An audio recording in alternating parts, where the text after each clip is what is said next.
potensi income di PG Group. Tadi baru mukadimah. Jadi bagi dealer-dealer PG yang baru join, tuan-tuan ni ada dua golongan tau. Dealer-dealer yang baru join, golongan yang pertama adalah golongan yang nak jadi pelabur saja. Sebenarnya tuan-tuan ni bukan nak buat bisnes pun. Tapi sebab ada offer jadi dealer, beli 7 dinar, 14 dinar, tuan-tuan pun belilah, dapatlah title dealer. Lepas tu tuan-tuan tak tahu nak buat apa. Bukan nak buat bisnes, tuan-tuan cuma nak jadi pelabur.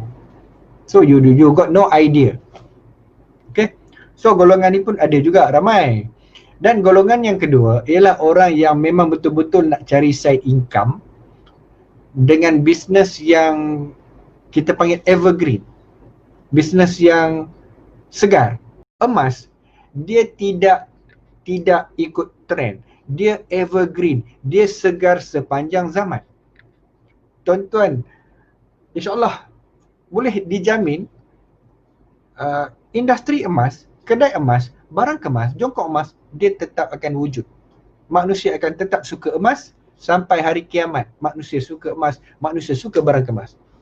Saya rasa tidak ada satu zaman di mana tiba-tiba orang perempuan tidak lagi suka pakai emas. Ada zaman tu Cik Jun. Perempuan tiba-tiba, bang, tak nak pakai emas lah, sudah outdated. Saya rasa tak wujud. Jadi tuan-tuan join business yang evergreen. Now kita boleh start. Baik. PG diasaskan pada tahun 2008 oleh Datuk Wira Luster. Dulu kita cuma ada public gold. Sekarang ni sebab public gold ni dia dah banyak cabang. Dia dah ada PG Jewel, dia dah ada PG Mall, dia dah ada Aurora Italia. Jadi Datuk cakap, wah sekarang kita sudah ada banyak grup. Jadi Datuk cakap sekarang ni PG ni dibuat sebagai satu grup. PG Group of Company. So PG Group of Company di atas, di bawah ni dia ada Public Gold, kemudian dia ada PG Mall, Aurora Italia, PG Jewel dan PG Gold Museum, bawah PG Group. Jadi sebab itu, dealer Public Gold, dulu kita panggil dealer Public Gold, sekarang kita dah tak panggil dealer Public Gold. Walaupun tuan-tuan terbiasa kan. Istilah sebenarnya ialah PGBO. PG Business Owner. Sebab apa? Bila tuan-tuan jadi PGBO, PG Business Owner, tuan-tuan boleh buat semua bisnes yang dibuat oleh PG Group. Adakah tuan-tuan jadi dealer PG ni tuan-tuan cuma jual emas dan perak saja? No.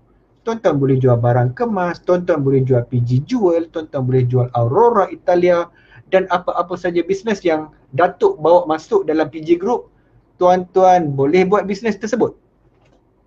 Jadi janganlah fikir, oh aku ni cuma jual emas, public gold saja, yang lain tak nak jual. Bang, malam ni saya nak cerita, income PG ni dia untuk semua bisnes. Because of the business model sharing economy. Tuan-tuan, saya nak beritahu, apakah kekuatan PG yang tidak ada pada company lain? Ni tuan-tuan kena tahu, ni benda ni penting. Apa kekuatan PG yang tidak ada pada kedai emas yang lain? Pada bank yang jual emas, pada kompetitor PG? Jawapannya adalah business model sharing economy. Tuan-tuan, business model sharing economy ni ialah business model di mana syarikat yang membuat untung daripada customer dia, daripada dealer-dealer dia, dia akan share balik untung ini dengan tuan-tuan, dengan orang yang bagi dia untung. Saya bagi satu contoh. Business model yang lama, dia cuma ada penjual dan pembeli. Tuan-tuan pergi beli dekat kedai, kedai dapat untung daripada tuan-tuan, sekian, terima kasih. Anda lah penyumbang untung kepada kami. Ada tak dia bagi tuan-tuan share profit? Tak ada. Kalau tuan-tuan tolong recommend kawan-kawan datang kedai ni, sebagai contoh, kedai tayar. Pergilah servis dekat kedai tayar ni bagus, harga murah, servis bagus, semua tuan-tuan recommend. Sebab fitrah manusia, dia suka recommend benda baik. So kawan-kawan pun datang servis tayar dekat sini. Adakah kedai tayar ini akan share keuntungan dengan tuan-tuan? Tanda terima kasih sebab tuan-tuan bawa bisnes dekat dia. Tuan-tuan bawa bisnes dekat dia dengan recommend orang, adakah dia share? Jawapannya tidak. Pernah jumpa kedai tayar yang share profit dengan orang? Tak pernah kan? Jadi Mereka cuma nak tuan-tuan dan kawan tuan-tuan menjadi customer, 100% untung mereka punya. Ini business model zaman dulu.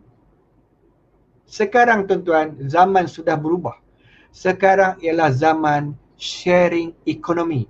You kena share. Untung kena share, makan sama-sama. Untung besar, makan sama besar. Untung sikit, makan sama sikit. Tapi business kena share untung. Saya bagi satu contoh. Tengok macam mana Grab Car boleh naik.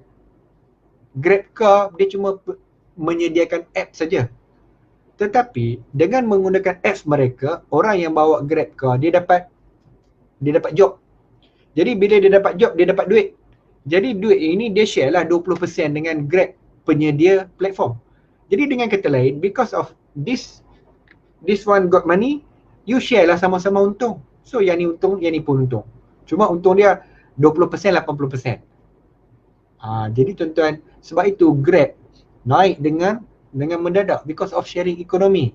Sama juga dengan Food Panda. Grab Food, Food Panda, orang pakai apps, orang order.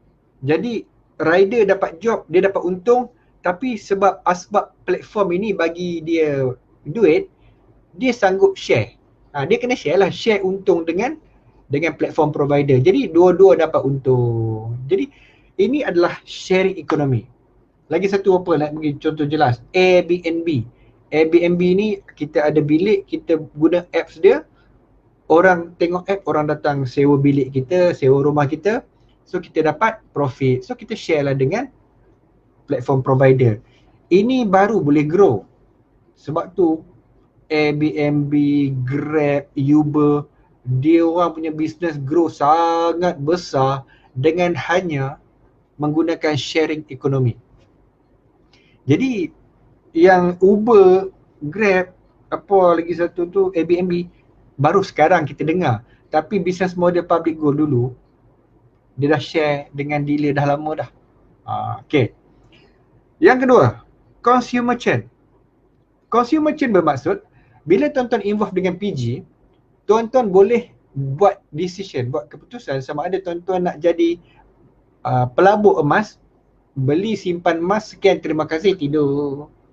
Tak payah buat bisnes. Boleh, tak ada masalah. Ada PG paksa tuan-tuan jadi dealer? Tak ada paksa. Tuan-tuan boleh jadi consumer, beli emas simpan, harga emas naik, tuan-tuan jual, dapat untung. Dan dalam masa yang sama, tuan-tuan boleh jadi merchant. Tuan-tuan boleh jadi business owner, tuan-tuan boleh jadi business partner dengan PG. Jadi kita panggil merchant. Merchant ialah dealer, business partner, itu maksud dia merchant. Maksud dia tuan-tuan boleh menggunakan platform PG untuk buat bisnes. Dengan kedai emas yang lain. Kedai emas yang tuan-tuan tahu. Tuan-tuan boleh tak pergi jumpa dia, saya nak jadi you punya partner, boleh tak? Saya nak recommend you customer, boleh tak you bayar saya sedikit insentif? Boleh lah? Boleh belah jawab tu. Jawapannya boleh belah.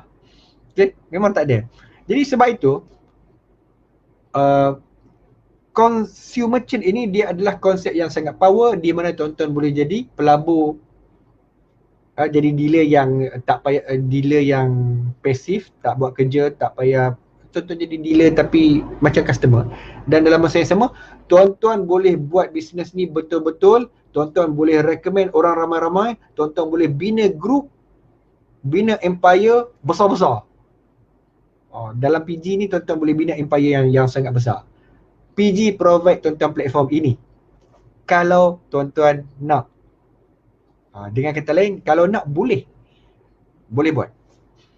Dan yang ketiga, kekuatan PG adalah inovasi. Inovasi ni bermaksud apa-apa saja benda yang orang kata apa, terkini, terbaru, orang nak, PG akan buat. Contoh, Gap account. Orang saya nak cerita tentang Gap. Gap ini sebenarnya Datuk dapat idea waktu dia pergi ke LBMA conference, di mana Datuk dapati di Jepun, orang Jepun dah start simpan emas secara Gap ini sudah 30 tahun. Tuan-tuan, di Jepun Gap ni dah 30 tahun lah, tapi nama dia bukan Gap lah. Konsep simpan emas dalam akaun ni ikut harga semasa bubuh gram-gram ni Jepun dah buat 30 tahun. Kita ni baru lagi. Jadi Datuk dapat idea tersebut di LBMA Conference, Datuk balik Malaysia dan Datuk propose buat JIT. Cuma dia punya konsep dia adalah dia bersandarkan emas fizikal. Datuk ni dia cuma percaya emas fizikal. Jadi walaupun orang tanya gap ni ada emas fizikal ke tak ada? Mestilah ada, sebab Datuk punya vision daripada day one, emas yang kita kena bagi orang pegang adalah emas fizikal. That is why gap ini boleh keluar fizikal. Gap ini dapat patuh syariah sebab ada fizikal. So Datuk buat gap, boleh keluar fizikal. Kemudian bila ada FPX, so kita masukkan FPX. Dulu tak ada FPX, dulu kena bank in manual, sekarang ada FPX. Kemudian bila orang suka emas 1 gram 1 gram, Datuk bagi orang customer keluarkan 1 gram. Kemudian bila orang suka collectors pula, Datuk pun buat emas 1 gram special edition, collector's edition, boleh keluar daripada gap. Tuan-tuan nanti lama kelamaan nanti tuan-tuan boleh buat keluar macam-macam jenis daripada gap. Sekarang ni baru orang kata apa, fasa trial and error. Trial. Tapi kita sentiasa berinovasi.